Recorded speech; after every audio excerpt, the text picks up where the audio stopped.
Hi, and welcome to today's daily reading for the 27th of March.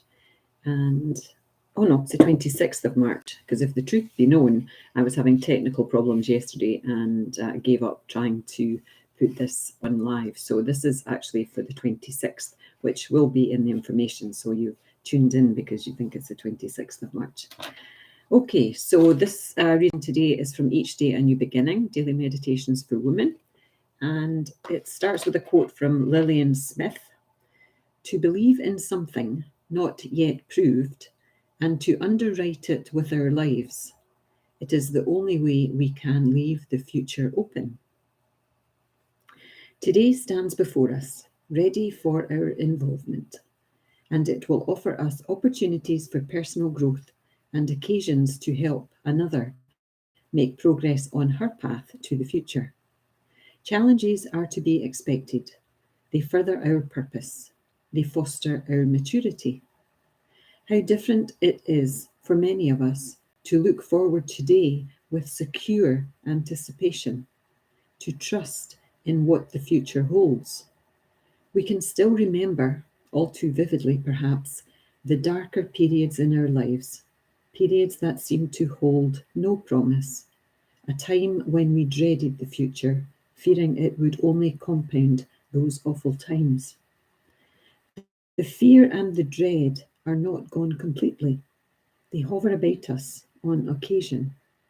They no longer need to darken all of a day, however. We can recognize their presence as parts of our whole, not all of it.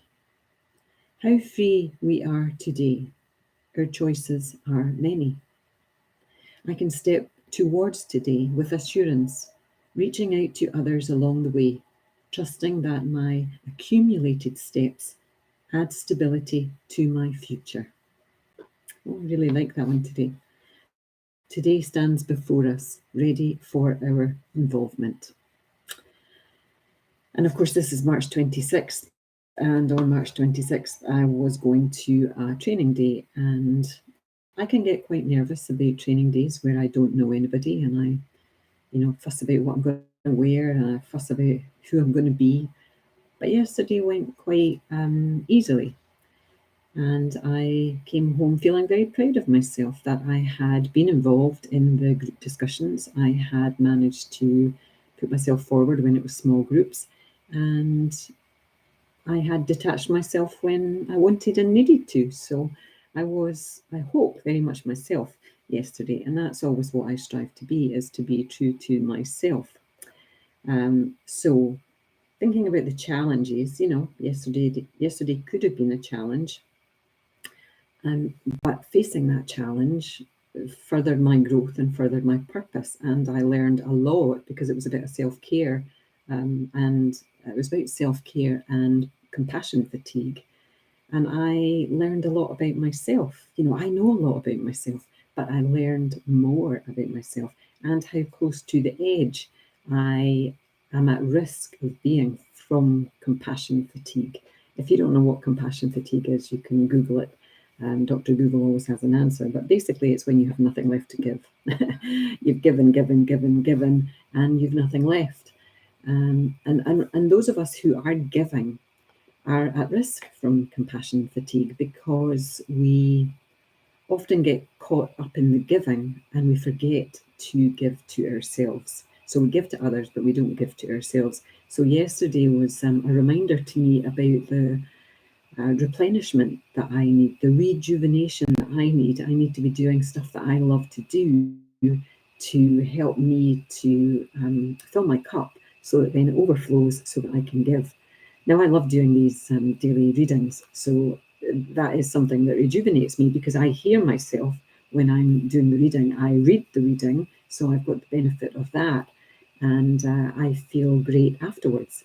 It's not a dread, I have to go and do the reading. Except when I remember about it at 11:45 in the evening and think, I'm just not going to do it. But it is a commitment that I made to myself to do this every day this year. But this, I've missed 2 days. And yes, I could beat myself up about those 2 days, but I know that I will fill those days with the adequate reading, with the appropriate reading from that date. from a book, so that in the future there are 365 days. In fact, it'll be 366 days this year because it's a leap year, for people who are looking for a daily reading. So that is my aim. So I don't beat myself up when I miss one.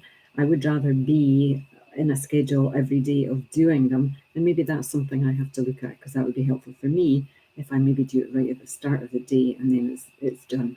Okay, namaste. And think about your self-care today. Think about your compassion and whether it's kind of full on and you're compassionate to yourself or not. Okay, bye now.